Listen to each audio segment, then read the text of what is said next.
जय हिंद दोस्तों। आज हम लोग पढ़ने वाले हैं भूकंप। हम लोग आज देखेंगे कि भूकंप किस तरह आता है, भूकंप कैसे आता है और भूकंप आने के पीछे कौन कौन से वजह होते हैं। तो हम लोग पहले पढ़ लेते हैं भूकंप आखिर क्यों आता है। देखिए, हमने आपको पढ़ा चुके हैं हम कि हमारा जो पृथ्वी है, पृथ्वी का आंतरिक संरचना टोटल कितना है, 4 है। कौन कौन सा?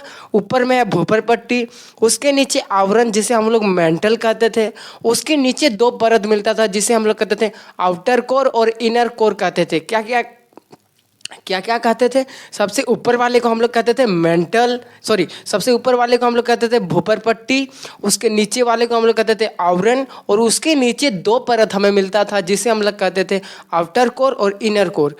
ये जो चारों कोर या क्या होता है, आपस में जब टकराते हैं, क्या होते हैं, जब ये चारों कोर आपस में टकराते हैं तब किसका निर्माण होता है? तब क्या होता है, जब ये चारों प्लेट आपस में टकराते हैं तो क्या होता है, इन दोनों चारों के बीच क्या होता है, हलचल होता है।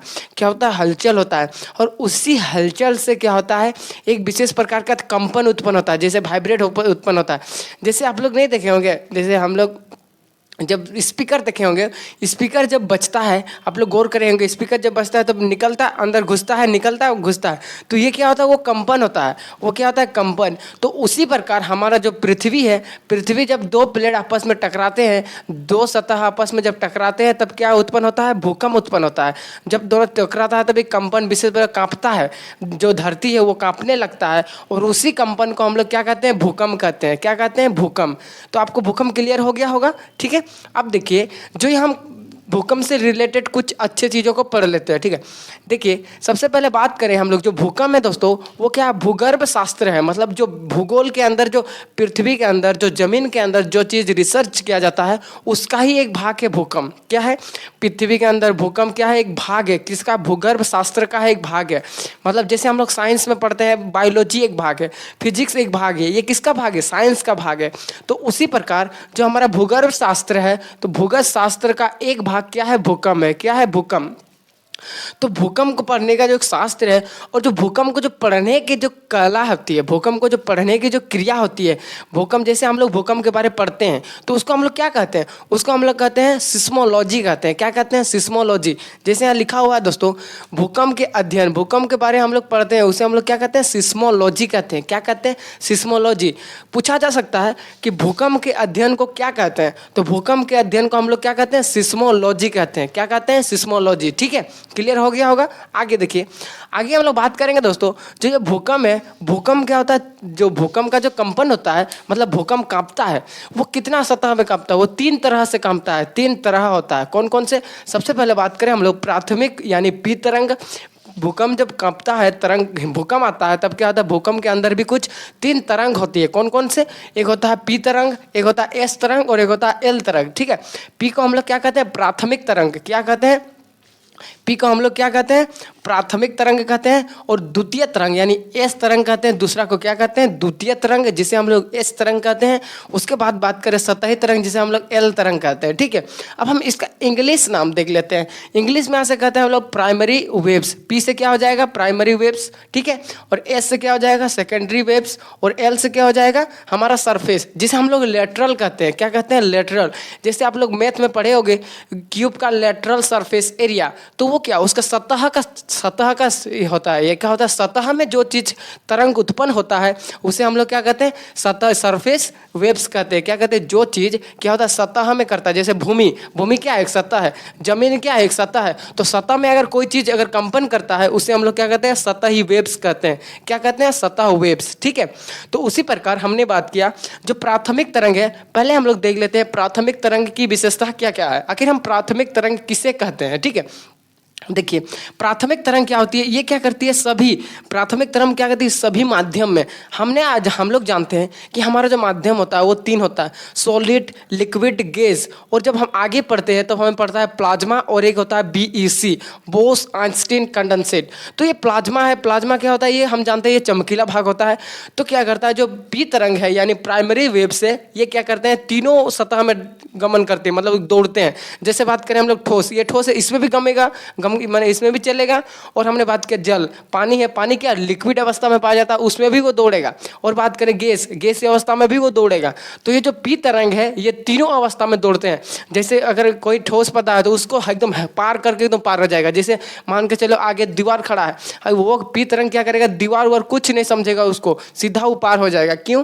क्योंकि ये क्या करता है, ठोस में भी ये गति करता है, ये ठोस माध्यम में भी गमन करता है, ये पी तरंग। तो आपको यहाँ तक क्लियर हो गया कि जो हमारा पी तरंग है ये क्या करता है, तीनों माध्यम में गति करता है। क्या करता है? तीनों माध्यम में गति करता है। ठीक है, आगे देखिए, आगे हम लोग बात करते हैं जो ये पी तरंग है इसका जो स्पीड है कितना है, इसका स्पीड कितना स्पीड से ये दौड़ेगा, कितना स्पीड से ये चलता है। वो चलता है 8 किलोमीटर प्रति घंटा। कितना चलता है? 1 घंटा में ये कितना स्पीड कवर करता है, 8 किलोमीटर। जैसे 1 घंटा हुआ 8 किलोमीटर दौड़ा। और ये क्या करता है, तीनों स्टेट में, क्या बोलते हैं, हमने आपको बताया ठोस, लिक्विड एंड गैस, ये क्या करता है, तीनों अवस्था में ये क्या करता है, गमन करता है। ठोस में भी गमन करेगा, लिक्विड में भी जाएगा, गैस में भी जानेगा। ये किसी को नहीं समझता है। ठीक है, कौन? ये पी तरंग। ठीक है, आगे बात करें, ये क्या होता है, नातेदार मार्ग में प्रवेश करता है। नातेदार हम लोग किसे कहते हैं? नातेदार वैसे होते हैं जो क्या कहते हैं, रिश्ते नाते, मतलब एकजुट होके एक बंधन बना के चलते हैं। जो ये पी तरंग होता है क्या होता है, एकजुट बना के। जैसे ये एक है, ये एक है, ये क्या है, सिंगल। जब तक ये सिंगल है ये क्या है, नातेदार नहीं है। जब ये दोनों मिल लिए आपस में, जब जुट गए तब क्या हो गया, एक बंधन बना लिए। इसी बंधन को हम लोग क्या कहते हैं, नातेदार। जैसे आप लोग नहीं सुना रिश्ते नाते, तो वही एकजुट हुआ, मिला हुआ चीज को ही हम लोग क्या कहते हैं, नाते कहते हैं। क्या कहते हैं, नाते। तो ये पी तरंग क्या करता है, एक नाते के हिसाब से एकजुट होकर चलते हैं, एक बंध करके। एक अकेले नहीं चलता, ये क्या कहते हैं, ग्रुप में चलता है। क्या करता है, ग्रुप में गमन करता है। कौन? पी तरंग। ठीक है, आगे हम लोग बात करें, पृथ्वी के केंद्र में क्या करता है, ये गुजर सकती है। एकमात्र ऐसा तरंग जो क्या करती है, पृथ्वी के केंद्र में, पृथ्वी के कोर भाग में ये गमन कर सकता है। कौन? पी तरंग। पी तरंग क्या है, पृथ्वी के केंद्र भाग में भी गमन कर सकता है। बाकी और कोई एस तरंग भी नहीं कर सकता, एल तरंग भी नहीं कर सकता। ओनली पी तरंग ही एकमात्र ऐसा तरंग है जो क्या करता है, पृथ्वी के केंद्र, मतलब पृथ्वी के बीचों बीच में ये गमन करता है। लेकिन गमन करता है बीचों बीच में, लेकिन ये क्या करता है, जब केंद्र में पहुंचता है तब इसकी चाल क्या होती है, धीमी हो जाती है। क्यों? वो हम आपको आगे पढ़ाएंगे कि ये धीमी होने का कारण क्या है। ठीक है, यहाँ तक क्लियर हो गया। अब बात करेंगे हम लोग द्वितीय तरंग, जिसे हम लोग एस तरंग के नाम से जानते हैं। और एस तरंग को हम लोग इंग्लिश में कहते हैं सेकेंडरी वेव्स कहते हैं। क्या कहते हैं? सेकेंडरी वेव्स कहते हैं। इसे हम लोग क्या कहते हैं, सेकेंडरी वेव्स। ठीक है, देखिए ये सेकेंडरी वेव्स क्या कहते हैं, इसे हम लोग कहते हैं अनुप्रस्थ तरंग भी कहते हैं। क्या कहते हैं? अनुप्रस्थ तरंग भी कहते हैं। ठीक है, अनुप्रस्थ तरंग कहते हैं। क्या कहते हैं? अनुप्रस्थ तरंग, जो क्या करता है, श्रृंग और गद्य के हिसाब से चलता है। इस तरह इस वेव से चलता है, इस प्रकार इस वेव से ये चलता है, अनुप्रस्थ तरंग। ठीक है, श्रृंग और गर्त के हिसाब से चलता है अनुप्रस्थ तरंग, जिसे हम लोग कहते हैं सेकेंडरी वेव्स यानी एस तरंग कहते हैं। ठीक है, यहाँ तक क्लियर हो गया। और ये क्या करता है, ये केवल ठोस माध्यम में चलेगा। ये इंपॉर्टेंट है। देखिए, ये जो हमारा एस तरंग है यानी एस वेव्स है, सेकेंडरी वेव्स हैं, ये क्या करता है, सिर्फ केवल और केवल ठोस माध्यम में क्या करता है, केवल और केवल ठोस माध्यम। जैसे हम लोग देखेंगे ये हमारा ठोस है, सिर्फ जो एस तरंग है सिर्फ इसी में चलेगा। जब हम बात किए पी तरंग, वो क्या कर रहा था, तीनों तरंग में चल रहा था, एस में भी, पी सॉलिड में भी, लिक्विड में भी, गैस में भी। और जो हमारा एस तरंग है वो क्या करता है, ओनली सॉलिड में गमन करता है, ओनली ठोस माध्यम में वो गमन करता है। ठीक है, बाकी और किसी में लिक्विड में भी नहीं करेगा, गैस माध्यम में भी नहीं करेगा। इस तरह ओनली क्या करता है, ठोस माध्यम में ये गमन करता है। कहीं मिला इसको सॉलिड चीज, कहीं अगर ठोस माध्यम मिल गया तो क्या क्या, चल चल चल उधरे चला जाएगा, ठोस माध्यम में ही चलेगा। सिर्फ ओनली क्या चलेगा, ये ठोस माध्यम में चलेगा। लिक्विड देखा, नहीं जाएंगे हम, लिक्विड की ओर ये गमन ही नहीं करता। गैस देखा, गैस की ओर भी गमन नहीं करेगा, ओनली किधर करेगा, ठोस यानी सॉलिड की ओर गमन करेगा। ठीक है, यहाँ तक क्लियर है। आगे देखिए, जो इसका औसत वेग होता है दोस्तों, वो कितना होता है, 4 किलोमीटर प्रति घंटा होता है। कितना होता है, 4 किलोमीटर प्रति घंटा। इससे काफ़ी कम होता है। इससे कितना होता है, 4 किलोमीटर प्रति घंटा ये होता है। ये कितना होता है, 4 किलोमीटर प्रति घंटा, यानी 1 घंटा में ये कितना, 4 किलोमीटर तय करता है। ठोस से धीरे धीरे धीरे गमन करता है। ठीक है, यहाँ तक क्लियर हो गया। आगे देखिए, अब हम बात करेंगे एल तरंग। किसको बात करेंगे, एल तरंग। देखिए एल तरंग का निर्माण कैसे होता है। एल तरंग का निर्माण होता है जब क्या होता है, पी तरंग और एस तरंग यानी primary waves and secondary waves, primary waves और सेकेंडरी वेव्स मिल करके किसका निर्माण करती है, एल तरंग। किसका, एल तरंग। देखिए ये कैसे होता है, ये हमारा मान के चलिए पृथ्वी है। ठीक है, और पृथ्वी का ऊपर वाला सतह हमारा भूपर पट्टी है। ये वाला क्या हो गया, भूपर पट्टी, और ये वाला हमारा जो हो जाएगा मेंटल हो जाएगा। बीच वाला क्या हो जाएगा, हमारा सेंटर हो जाएगा। क्या हो जाएगा? सेंटर। तो हमने बात किया जो सेंटर में कौन तरंग गति करती है? पी तरंग। प्राइमरी वेव्स क्या करती है? सेंटर में गमन करती है। जस्ट उसके ऊपर जो ठोस साइड में कौन गमन करती है? Secondary waves. कौन गमन करती है? Secondary waves. जब क्या करती है, ये जो प्राइमरी और ये जो प्राइमरी और सेकेंडरी दोनों मिल करके जब ऊपर की ओर आती है, हमारे भूपर पट्टी की ऊपर साइड आती है, भूपर पट्टी जो मिट्टी के जो बना हुआ है भूमि के जो ऊपर साइड आती है, उस समय मिलता है एल वेव्स। उस समय निर्माण क्या होता है? एल वेव्स निर्माण हो जाता है। क्या होता है? जब पी तरंग और एस तरंग पृथ्वी के ऊपरी सतह की ओर, पृथ्वी के नीचे से ऊपर की ओर आती है, तब ये दोनों क्या बदल जाता है? दोनों क्या में बदल जाता है? एल तरंग में बदल जाता है, यानी लेटरल वेव्स में बदल जाता है, जिसे हम लोग कहते हैं सरफेस वेव्स। क्या कहते हैं? सरफेस। जो सतह तरंग में बदल जाता है। कौन? ये जो पी तरंग और एस तरंग है। ठीक है, यहाँ तक क्लियर हो गया? पी तरंग किसे कहते हैं, एल तरंग किसे कहते हैं, और एल तरंग का निर्माण किस तरह होता है? तो हमने देखा एल तरंग का निर्माण क्या होता है? जब पी तरंग यानी प्राइमरी वेव्स और सेकेंडरी वेव्स आपस हमारे पृथ्वी के ऊपर साइड उड़ती है, तब क्या में बदल जाती है? सरफेस तरंग में बदल जाती है, यानी एल तरंग में बदल जाती है। ठीक है, आगे देखिए एल तरंग की और विशेषता क्या क्या है। ये क्या करता है? ये धरातल में गमन करता है। ये धरातल मतलब क्या? हम लोग का जो भूमि है, जो हम लोग का जमीन है, जमीन पे ये गमन करता है। जमीन में गमन किस लिए करता है? आगे चलकर ये क्या करता है? भूकंप का रूप भी ले लेता है। जो एल तरंग है, वास्तव में हम लोग का भूकंप आता क्यों है? इसलिए आता है जब क्या होता है? एल तरंग कंपन हो जाता, ज़्यादा इसका इसका जो गमन साइज है वो ज़्यादा हो जाएगा, तब हम लोग का भूकंप उत्पन्न होता है। क्या होता है? भूकंप उत्पन्न होता है। वो किस साइज से? एल साइज से, एल तरंग से। क्या से? एल तरंग से। अधिकतर माने हम लोग जाने तो अगर एल साइज ही भूकंप का कारण बनती है। क्या होती है? एल तरंग ही भूकंप का कारण बनती है। ठीक है, आगे देखिए क्या लिखा है। ये तीनों माध्यम में गमन करती है। देखिए हम लोग का जो एल तरंग है, एल तरंग क्या करती है? तीनों माध्यम में गमन करती है। Solid, liquid, gas. क्या होता है? Solid, liquid, gas. जैसे कि हम लोग देखें, हम लोग का जो पृथ्वी है, पृथ्वी का जो भूपर पट्टी है, उस पर क्या पाया जाता है? सॉलिड भी पाया जाता है, लिक्विड भी पाया जाता है, गैस भी पाया जाता है। तो जो ये एल है, ये क्या पृथ्वी की सतह में ही पाई जाती है, और जब सतह में पाई जाती है तब ये तीनों मिल सकता है इसको। कहीं कहीं सॉलिड भी मिलेगा, कहीं की पहाड़ पर्वत वो क्या सॉलिड है, उसके जो कहीं मिलेगा जल वो क्या लिक्विड है, कहीं मिलेगा गैसीय अवस्था वो है। तो वो क्या करती है? तीनों को पार करती है। तीनों को पार करती है। क्यों? क्योंकि इसमें तीनों पे गमन करती है। जो एल वेव्स है ये क्या करती है? तीनों पे गमन करती है, लिक्विड में भी, सॉलिड में भी और गैस में भी। ठीक है, यहाँ तक क्लियर हो गया? आगे देखिए, जो एल वेव्स को हम लोग और एक नाम से जानते हैं, आर वेव्स। जो एल वेव्स है उसे हम लोग और एक नाम से जानते हैं, जिसे हम लोग कहते हैं आर वेव्स, जिसे हम लोग क्या कहते हैं? रे लाइट वेव्स कहते हैं। क्या कहते हैं? रे लाइट वेव, यानी किरण प्रकाशीय तरंग। क्या कहते हैं? किरणीय प्रकाशीय तरंग कहते हैं इसे। रे से क्या होता है? किरण हो जाएगा, लाइट से क्या होता है? प्रकाश, और वेव से तरंग। ठीक है, इतना तक क्लियर हो गया? अब देखिए इसका जो क्या बोलते हैं, इसका जो चाल होता है, औसत वेलोसिटी, ये कितना किलोमीटर स्पीड से चलती है, तो ये कितना चल रहा है? 1.5 से 3 किलोमीटर। कितना इसका धीरे धीरे चाल होता है, जमीन के अंदर धीरे धीरे इसका गमन होता है। भाई कितना होता है? 1.5 से 3 किलोमीटर ये गमन करती है। ठीक है, तो यहाँ तक क्लियर हो गया? हमने देखा पी तरंग देखा, उसके बाद हमने एस तरंग देखा, उसके बाद हमने एल तरंग देखा। हमने देखा कि जो एल तरंग है, एल तरंग का निर्माण किस प्रोसेस से हो रहा था? जब क्या हो रहा था? पी तरंग और एस तरंग ऊपर से पृथ्वी के उस सतह पर आ रही थी, तब किस में परिवर्तित हो जा रही थी? एल तरंग में परिवर्तित हो जा रही है। ठीक है, और जो एल तरंग है वो क्या करती है? ठोस, लिक्विड, गैस तीनों में गमन करती है, मतलब तीनों में चल सकती है। और हमने बात किया एस तरंग, वो केवल ठोस यानी सॉलिड चीज़ में ही चल सकती है। और पी तरंग वो क्या? Solid, liquid, gas. दो तरंग ऐसा है जो सॉलिड, लिक्विड, गैस में चल सकती है। वो कौन कौन? पी और एल। ठीक है, और जो पी तरंग की जो एक विशेषता है वो क्या करती है? वो सिर्फ क्या करती है? ठोस भाग में गमन करती है। क्या करती है? नहीं सॉरी, वो पृथ्वी के केंद्र में गमन करती है। पृथ्वी के केंद्र में गमन करती है, मतलब पृथ्वी के अकेले ऐसा है कि यही सिर्फ क्या करेगी? हम पृथ्वी के केंद्र में जाएंगे, बाकी तुम लोग नहीं जाएगा। किसको? ये जो एल तरंग है और एस तरंग कहती है हम तुम लोग नहीं सकेंगे अंदर जाने के लिए, हम अकेले जाएंगे। तो सिर्फ पी तरंग ही पृथ्वी के केंद्र की ओर जाता है, बस। ठीक है, यहाँ तक क्लियर हो गया? आगे देखिए, अब हम बात करेंगे ये क्यों लिखे हैं भाई हम। देखिए ये क्या होता है, जो ये तरंग है ना, तरंग की जो गति है, जो इसका जो स्पीड है, उसको ये डिनोट करता है।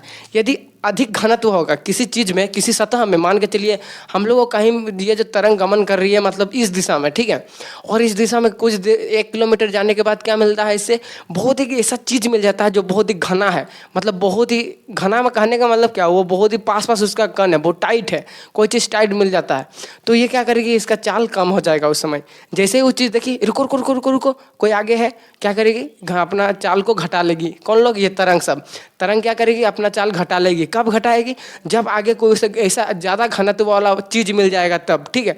और जैसे ही ज़्यादा घनत्व वाला पार हो गया, उसके बाद ये क्या करेगी, आप तो फ्री, आप पार हो जाएगी, आप फिर अपना स्पीड बढ़ा लेगी। यही यहाँ लिखा है कि अगर किसी वस्तु का घनत्व अधिक होता है तो जो ये जो तरंग है, इसका जो तरंग का जो चाल है वो कम हो जाएगा, ठीक है। अगर उसका घनत्व कम होता है तो तरंग का चाल ज़्यादा हो जाएगा, बस यही लिखा है यहाँ, ठीक है। अब दोस्तों आगे हम लोग बात करेंगे कि जो हमारा जो भूकंप है, भूकंप के केंद्र से किस तरह उत्पन्न होता है और कहाँ से कहाँ तक भूकंप का जो हमें मिलता है वो बताएंगे, ठीक है। उससे बाद एक बात दोस्तों हम एक बताना चाहेंगे कि जो हमारा भूकंप है, ठीक है, सबसे पहले क्या होता है, सबसे पहले 24 मई 1960 की बात है। कितना है, 24 मई 1960 एक भूकंप आया था दोस्तों, सबसे खतरनाक, विश्व का सबसे खतरनाक भूकंप यहीं पे आया था इसी दिन 24 मई 1960। कहाँ आया था, दक्षिण